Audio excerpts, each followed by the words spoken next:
అమరావతిలోని వెంకటపాలెంలో వెంకటేశ్వర స్వామి ఆలయ విస్తరణకు సీఎం చంద్రబాబు భూమి పూజ చేశారు. 260 కోట్లతో 2 దశల్లో పనులు చేపట్టనున్నారు. ఆలయ ప్రాకారం, మహారాజ గోపురం, ఆంజనేయ స్వామి ఆలయాలు నిర్మించనున్నారు.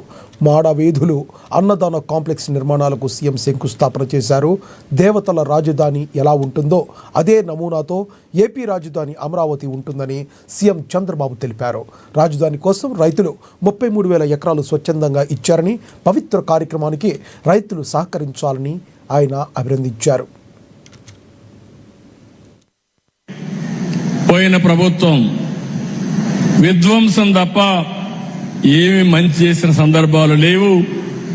ఇక్కడ రైతాంగం మంచి చేసి మంచి సంకల్పంతో భూమి ఇస్తే 5 ఏళ్లు ఈ రైతుల్ని ఎంత వేధించాడో ప్రత్యక్షంగా మనం చూశాం. నరకాన్ని చూపించారు. కానీ ఎప్పుడూ దేవుడు ఉంటాడు. మీరు ఆ వెంకటేశ్వర స్వామిని నమ్ముకున్నారు.